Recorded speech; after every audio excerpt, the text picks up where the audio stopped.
If you're joining us for the first time or just learning what leader impact is, thank you for taking the time, investing the time to watch and take in this interview, but more of a conversation that I'm about to have with John Bakker today. My name is Ryan Kerr. I am a grateful member of Leader Impact, and I get to co-lead one of the Leader Impact groups. And I got that opportunity being mentored with John. So everyone, please help me welcome John, and thank you for taking this time to do this with me, John, via COVID style. Yeah. Hey, it's my pleasure and my honor to be able to do it with you, Ryan. I love your heart and I love all the stuff I've learned from you. So yeah, I look forward to having this conversation with you, COVID style as opposed to in some kind of a studio. You know, it says in my bio, I was involved in the automotive business for 25 years. I hate to say that because it dates me, but I was there for 25 years, almost to the day. So I really developed my craft as an engineer, as a leader, managing, operations, engineering, some very large projects and so on. I had some real privilege or real opportunities that I was privileged to have. So then, of course, I had the privilege of having a career for a long period of time, lots of amazing experiences. In fact, one of the great experiences that I had was running a $600 million project here in Canada. That was part of actually a much bigger thing in North America. But I had an opportunity actually to spend a ton of General Motors money, manage that. General Motors was my employer. And I got to build a project team over 100 people and got to do it with somebody else's business, somebody else's money. And that actually was an incredible experience for me. Mm-hmm. So, fast forward to 2008 when the financial crisis hit. I found myself in a situation I completely didn't expect, in that the plant that it was in, the division was tied to, they shut it down. And we went very quickly from being like one of the, if not the most profitable plants in North America to done. That was quite something. What would be a solid principle that you find yourself returning to through these moments that are challenging? One of the core things that I've really had to learn along the way is really about trust.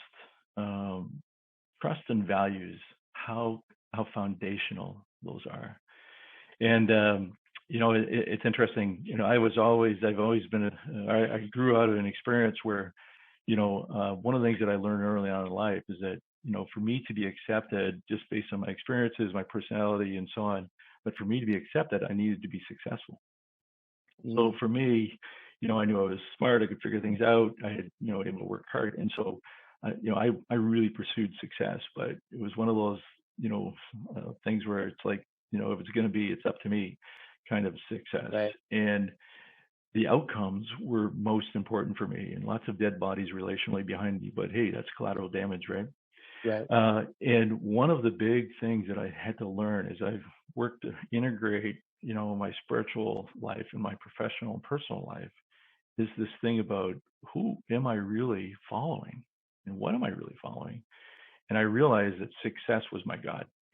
And over the years, I've been a slow learner. But over the years, from that very first conversation, I've really come to see what it looks like. What does it mean to follow Jesus, right? You say follow God, and for me, I see God through the person of Jesus. And I've had to learn several things. One is that he's good. One, that I can trust him. The second is that he's good. And the third, that he's good to me. And as I've gone through these significant experiences, I've had to learn what it looks like to start to lean into that. And if I truly do believe that, that means that I can start to weather these storms. Mm-hmm. But it also translated into my own way that how I actually started to lean into, relationships, within my workplace. Right. Because I had to start leaning into others and learning to trust them. But I know the kind of personality that I have, and for those that know the Enneagram, I'm an Enneagram 8, and really the lust, the things that Enneagram 8s struggle with is lust for power, lust for control. Right. And I knew that the only way I was really going to inoculate myself against that was to start giving away power, right? And so actually, I became just really intrigued by what does it mean to be grounded in values and trust, because I really came to learn about how powerful it was. So that was a big piece of it. And so we had to be ultimately settled on 3 core values, right? And it was really service, reliability, and professionalism. That's the way we talk about them. And there's then another 10 operating values, we call it, behind it, as to how we treat each other and how we conduct each other and how we treat others. But those kind of things have turned into just so important to us from a operational standpoint. If there's one thing that I've learned, it's you have to be able to really articulate your values, right? And to be able to hire, develop, and fire for those values. Yeah. Many people will hire for them, they post it on the wall, but it's been hard. And I've had some hard lessons to learn myself over this. But if you don't hire, fire, and develop for it, they're meaningless and there's no power in them. What is your biggest failure that on the other side of it, during it, it's like, I don't know how I'm going to make it through this, but on the other side of it, it was one of the most valuable parts of your journey. And can you share something like that with me? I guess there's a couple of things I can respond to, one professionally and one personally, with respect to what you say, what you've asked here. And I've talked about values, how important that is. And I would say, several years ago, we went through a situation where we had an opportunity to, grow in a whole different area. And the advisors and the people that I was working with, they tapped into that success vibe of mine, right? And one of the things that I learned in retrospect is I didn't have enough voices around me to help me stay on track. I was trying still to do too much myself as it relates to this, really staying on track with values. Even though I talk about it, but I hadn't really given people, particularly people within my organization, the ability to speak into that and say, hey, John, we think you got to be careful here. You're on thin ice. And I was on thin ice. And in fact, we were really pursuing something, and I invested quite a bit, and I lost a lot of money. Unfortunately, it was also a good year for us, so I could afford it from a cash flow standpoint. But I was attracted to the success. I was attracted to the prize, and I could rationalize why it was so important. But I was ignoring these little flags. I was ignoring these little signals. And what there was there was a values mismatch. And it was like, I kept rationalizing and I kept thinking, oh yeah, we can fix this. I can address this. But I would continue to take my eyes off the values. And, I say to my team all the time, it's like, we don't set revenue goals for ourselves, never have, don't want to, right? We look at numbers, very important, but do we do so through the rearview mirror? But we don't let it drive us. We let our values and our mission drive us. Right. And then we look at how that's happening. Well, I took my eyes off the ball there, and yeah, sure enough, we did have a crisis when it came from a value fit. And I'd unwind the whole thing, lost a bunch of money. So professionally, it was like, whoa, this is a tough pill. And one of the things that I did is I said, I need to give some more power away, and I just raised up a few people at Tournament of Directors. They now actually run all of the operations for the organization. And I said, you're now going to have a voice in any of this, so that I don't do this again, because I know what my weakness is. So that was a really, really, it was a tough lesson. It was humbling, but it's made us a lot stronger because of how I think we've conducted ourselves. So what was more humbling, the admitting that it was a mistake, or taking the hit in the books, right? No, admitting, I think it was, to your point, admitting it was a mistake and being able to go to my team and say, you know what, I messed up here. I need your help. And, but I need your help in a way where, I had one staff member who would say, actually both my directors are women, currently that are running operations. And she would say, if I may. And I said, please don't ever say that again. Just say what's on your heart. Right. Yeah. And it took a lot of leadership, and I can have a strong personality, but I have to go out of my way to really, develop this posture of active listening and not talking as much. I'm a pretty verbal guy, as you can Right. tell. The other one I think is even more significant is one personally, Right. and that has to do with just relationships with my family. As you can imagine, if you recognize, or as I kind of developed into this attitude that says, for me to be accepted, which is a basic human need, I need to be successful. I created this linkage between success and acceptance, and then I flipped it around without realizing it. And then it was I won't accept you unless you're successful. Right. And Oh, I really started to see that, and this is one of the things that I love about just learning from Jesus, is that I recognized that I was always prioritizing outcomes over relationships, particularly personally. And I was right. particularly doing that with my son, right? And so we had a very strained relationship because I didn't realize how much I was driving him towards performance as opposed to just saying, "Hey, I love you. You're my Right. son. I just delight in you." And it was like an epiphany for me, and I realized what I had done and what I was doing. And so I started on this journey, and I just said to him, "I have no expectations right now. I just want to have Right. a relationship with you as a son." And I had to have my eyes open to that. And that's one of the things that, as I integrated my spiritual life with my personal life, it became obvious to me that there was a big problem here and where Yeah. it came from. And as I was becoming, in my own sense, in my own identity spiritually, I was growing there. I was able to be aware of that.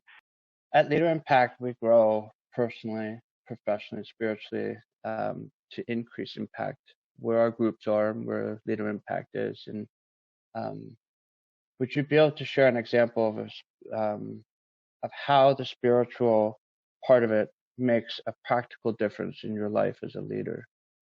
It's been a long journey, but it's been a beautiful journey, especially as of late. And I think, I talk about trust, right? It's like I had to learn how to trust others as I leaned into a different identity. Mm.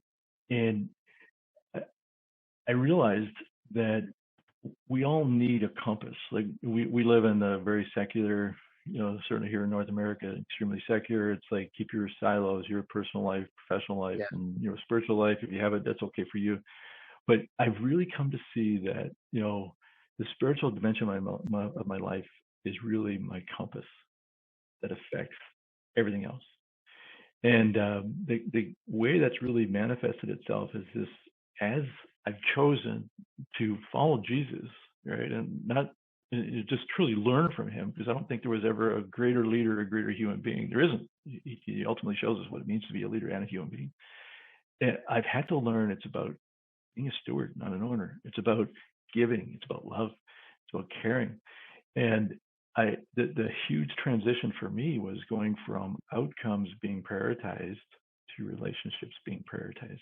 And it's totally changed the way, I interface with people.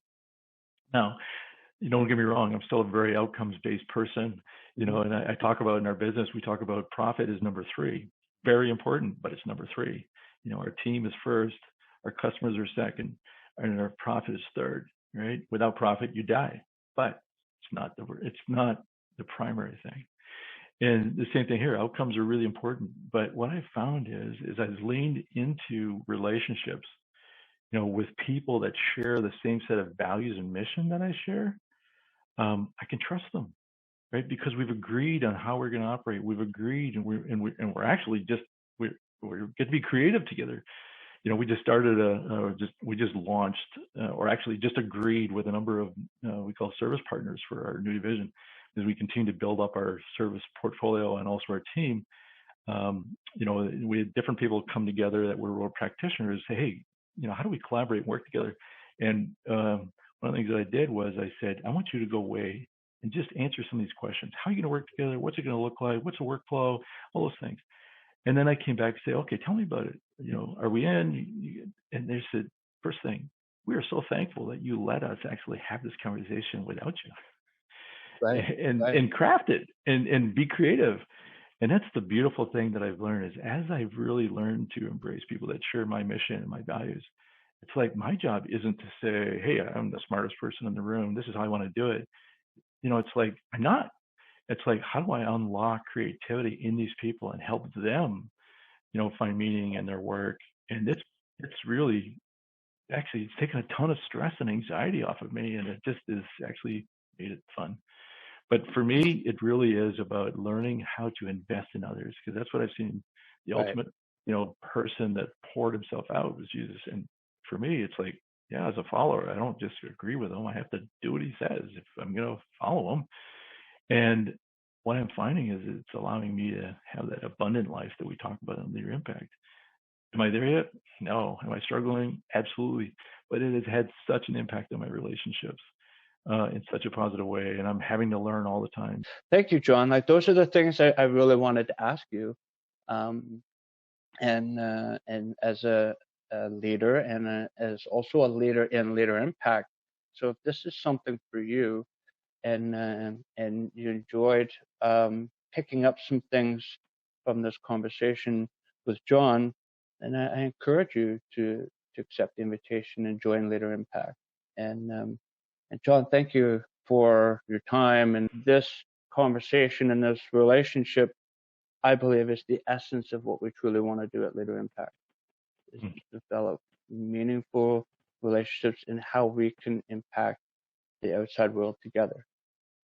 So thank you. Well said. Well said. Thank you so much. It's been a rich, amazing experience for me over the last 11 years. And I look forward to continuing on this journey with you. Great. Have a great day, John.